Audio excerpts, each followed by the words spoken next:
Salut les amis, ou je devrais plutôt dire Salom Dostrar. Et oui, aujourd'hui je vous emmène au-delà des frontières. Je vous propose un petit tuto du Sensei bonus très spécial en dehors des tutos que vous pouvez voir le lundi matin à 8 h. Aujourd'hui je vais vous emmener donc voyager un petit peu. Vous connaissez la philosophie et la ligne éditoriale des tutos du Sensei, c'est améliorer la compréhension de ce que sont les disciplines martiales, de leur philosophie, des traditions, de leur transmission à travers le monde. Mais c'est aussi, et c'est là la particularité des vidéos que je vous propose également sur YouTube, de vous faire voyager, de vous emmener avec moi lorsque j'ai des projets à l'international. Et d'ailleurs, si on remonte un petit peu le temps, en moins de 12 mois, je vous ai emmené en masterclass dans les Caraïbes. Il y a quelques mois seulement, je vous ai emmené voir des boutiques martiales à New York. Et bien là, début septembre, je vais vous emmener en Ouzbékistan. Oui, aujourd'hui, d'ailleurs c'est pour ça que j'ai enfilé la tenue traditionnelle ouzbek qui d'ailleurs a été un petit peu dépoussiérée pour l'occasion car je ne vous cache pas que je ne l'utilise pas tous les jours. Cette tenue traditionnelle ouzbek, c'est une tenue que j'ai eue en Ouzbékistan il y a une petite dizaine d'années. Aujourd'hui, le gouvernement ouzbek et le ministère des Sports ont décidé d'organiser un immense événement, un événement mondial. Il va s'agir sur plusieurs jours, à la fois de séminaires, de festivals, de championnats du monde. Et il se trouve que le gouvernement ouzbek m'a sollicité pour à la fois être présent en tant que juge référent, en tant que séminariste et surtout faire la liaison de communication avec les télévisions nationales et internationales qui seront présentes. Avant toute chose, pour ceux qui ne connaissent pas la discipline martiale ouzbek, donc la discipline nationale qui s'appelle le Jang Sanati, je vous ai préparé cette petite vidéo, ce petit tuto spécifique pour dérocher ensemble les particularités à la fois de cette discipline et de ce que l'on va voir ensemble d'ici quelques semaines. C'est parti!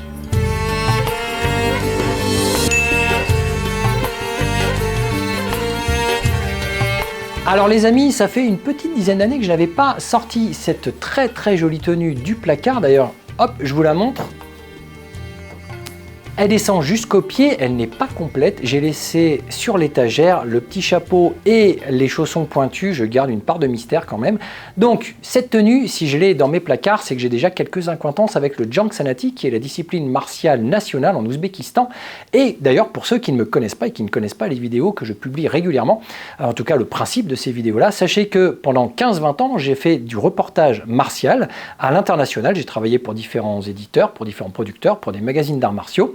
J'ai fait du DVD, j'ai fait du programme martial, j'ai travaillé pour des fédérations, mais aussi pour des gouvernements, pour des ministères des sports et des ministères du tourisme, généralement à l'étranger. J'ai aidé dans certains pays à mettre en place des programmes martiaux, des programmes pédagogiques, une organisation, une structure en fait pour certains, on va dire, certaines disciplines émergentes ou certaines disciplines qui, comme le Jang Sanati, revivent après quelques centaines d'années, en tout cas, de disparition et d'absence, notamment parce que, en l'occurrence, l'Ouzbékistan a récupéré son indépendance et depuis quelques années, maintenant depuis 10-20 ans, il tente de remettre en place des disciplines traditionnelles ancestrales. C'est le cas du Jang Sanati. Donc, en Ouzbékistan, il y a quelques années, j'ai aidé à établir des nouveaux programmes martiaux à travers deux très jolis DVD que vous pouvez trouver très facilement sur Internet. En France, il s'appelle Total Défense parce que c'est plus vendeur et que surtout Jang Sanati, personne ne connaît. Mais voilà, c'est très traditionnel, c'est, on va dire, d'un point de vue noble, très folklorique, parce qu'on a de très jolies tenues, un petit peu du même style que pour ceux qui connaissent le Pencak Silat en Indonésie. Voilà, on a des tenues très spécifiques, on a des postures spécifiques, on a des armes spécifiques, il y a des katas spécifiques, même si voilà, sur des pays, on a des lankas ou des pumsés, ce genre de choses. Là, en Ouzbékistan, on a des formes et on a aussi des expériences différentes. Donc, ça va permettre au Jang Sanati de garder son identité, mais d'établir des programmes. J'ai également réalisé des programmes vidéo, un film qui retrace, on va dire, l'évolution du Jang Sanati, à la fois en Ouzbékistan et à l'international. Un film qui a été primé, qui a eu le prix du jury au film international de Tashkent et qui a été sélectionné pour être justement en liste, en sélection officielle au film international de Venise il y a quelques années. Donc un très beau petit partenariat avec l'Ouzbékistan, de jolies choses qui se sont déroulées à l'époque. Et aussi l'établissement de certaines choses. J'ai fait venir ces Ouzbeks en France, des délégations. J'y suis allé également pour signer des contrats avec le gouvernement pour que MDV Communication soit, donc ma compagnie, soit la seule représentante des arts martiaux ouzbeks en Europe. C'est aussi pour ça qu'ils m'ont appelé pour à la fois que je sois invité d'honneur de cet événement mondial qui a lieu début septembre, mais pour aussi pouvoir être juge référent. Pourquoi? Parce qu'on a aidé à établir les programmes ensemble, donc je connais relativement bien les programmes du Jang Sanati. faire quelques séminaires et, comme je vous disais, surtout faire la liaison de communication avec les médias qui seront présents. Alors, la particularité, lorsque l'on filme en Ouzbékistan, alors l'Ouzbékistan c'est très très beau, pour ceux qui ne connaissent pas, il y a donc ces DVD qui sont disponibles, il y a quelques petites vidéos que j'avais mis en ligne sur ma chaîne, c'est la route de la soie, c'est l'évolution des arts martiaux, c'est toutes les influences, c'est Marco Polo, c'est beaucoup de choses, voilà, il y a beaucoup de saveurs martiales qui prennent leur naissance en Ouzbékistan, et donc c'est, on va dire, un lieu qui est empreint d'histoire et qui visuellement, en tout cas, vit à travers des lieux qui sont, en tout cas, des temples, des mosquées, des choses qui sont incroyables. Et le gros avantage de travailler avec le gouvernement ouzbek, c'est à l'instar de la Bulgarie ou du Cambodge, ils sont tout à fait motivés pour donner des moyens, et des moyens très concrets, c'est-à-dire à la fois des moyens financiers, mais des moyens physiques. Vous voulez filmer quand on établit les programmes dans certains lieux, ils vont faire en sorte que ce soit possible. Alors quand je vous dis ça, c'est d'un point de vue très extrême dans le cadre du monde des arts martiaux. Là, en l'occurrence, ceux qui connaissent un petit peu l'Ouzbékistan, il y a Samarkand, qui est une très très jolie place avec tous ces temples autour, toutes ces mosquées, c'est vraiment somptueux. Il se trouve que j'avais envie de filmer là-bas, et ben ils ont dit il n'y a aucun problème, la police nous aide et de notre côté, puisque le ministère, le gouvernement c'est le ministère des Sports c'est le Jang Sanati, et le gouvernement c'est la police. Donc on leur donne une date, ils prennent place avec les forces de l'ordre et très gentiment, ils évacuent tous les touristes et tout le monde, ils construisent l'estrade au milieu des temples et nous on peut filmer. C'était le cas aussi pour certaines mosquées, à Bukhara notamment, où ils ont évacué les lieux pour que l'on puisse filmer les katas traditionnels et l'histoire du Jang Sanati avec les officiels ouzbeks. C'est très très impressionnant de voir à quel point, comme ça, ils arrivent à prendre possession, on va dire, des lieux, pour permettre l'évolution et surtout de très très belles images à diffuser à travers le monde. Donc j'ai hâte de revenir en septembre parce que je pense qu'ils vont avoir mis les petits plats dans les grands. Le Jang Sanati, c'est donc une discipline qui est très ancienne, il y a beaucoup de reportages, je vais vous montrer justement dans cette petite vidéo un petit reportage initiatique sur la discipline, les dojos, comment ça se passe un petit peu en Ouzbékistan, et je vais vous distiller au mois d'août et au mois de septembre des petites vidéos de combat, de technique, de kata aussi, pour que vous puissiez vous faire une idée à la fois des tenues, des armes, des formes, un petit peu comment ça se passe, et comme ça vous pourrez mieux comprendre l'expérience lorsque vous allez la vivre avec moi en septembre, lorsque l'on ira sur place. J'espère que ça va vous intéresser et vous motiver, même si c'est pas du karaté. Vous savez que moi, mon karaté, il a pris vraiment son socle et sa solidité lorsque j'ai fait tout le reste. Plus on va chercher à comprendre l'évolution et on va dire les origines des autres disciplines, et mieux on comprend la place qu'a sa discipline de cœur fondamentale, comme pour moi le karaté, à travers le monde et le spectre des arts martiaux. Donc c'est beaucoup plus facile de comprendre son évolution lorsque l'on aide et lorsque l'on voit l'évolution des autres disciplines et que l'on voit notamment des erreurs à ne pas faire. Donc j'espère en tout cas que ça va vous intéresser. Moi personnellement ça me passionne et j'ai hâte de partager ça avec vous. Je vous propose déjà de voir ensemble cette petite vidéo et puis vous me direz un petit peu ce que vous en pensez dans les commentaires. Allez, passez une bonne semaine, ciao.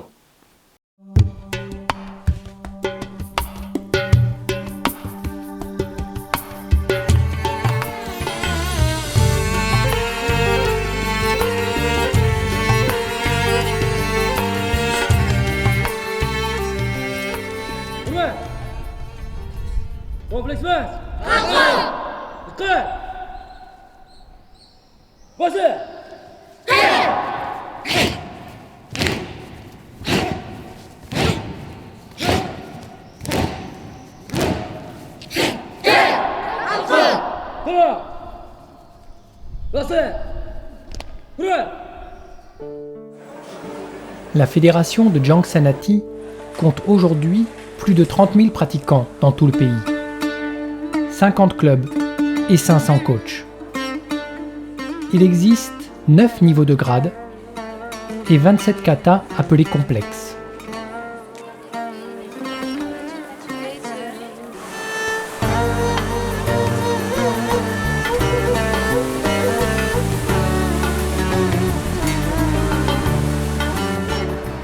Polat Osmanov a 8000 étudiants à Tachkent et ses environs.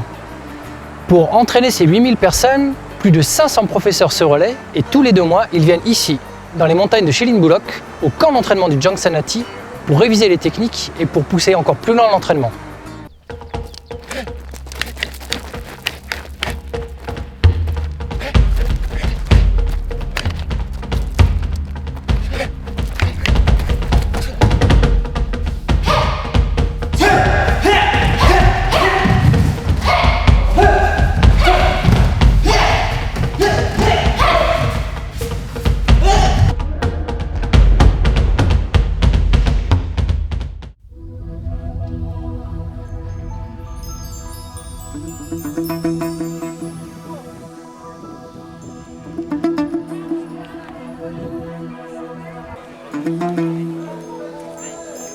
Nous sommes dans la cité historique de Boukhara. Le club qui se trouve derrière moi comprend plus de 100 élèves, 7 professeurs et a été ouvert en 2009 par Poulat Ousmanov. Ici à Boukhara, le grand maître, c'est Komil Chokolov. Et avec ses élèves, ils vont vous démontrer quelques techniques exceptionnelles.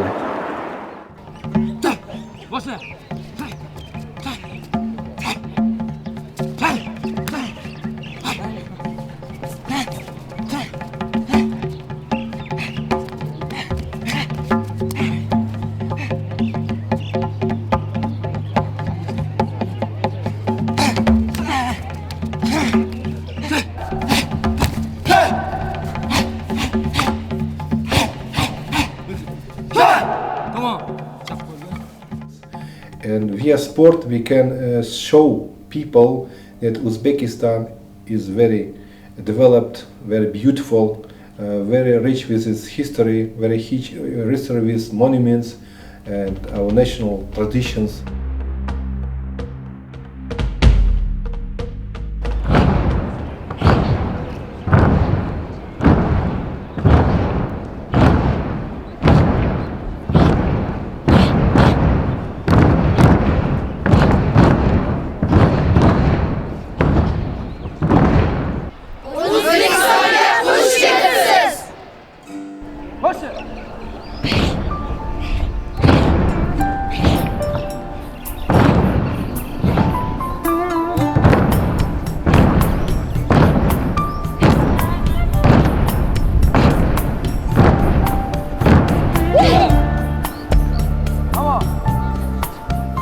Nous sommes ici dans la région de Samarkand. Le dojo qui s'y trouve a été ouvert en 2009 et est tenu par maître Halim. Il y dirige plus de 500 élèves, 19 professeurs, dont le petit Botir qui a à peine 4 ans.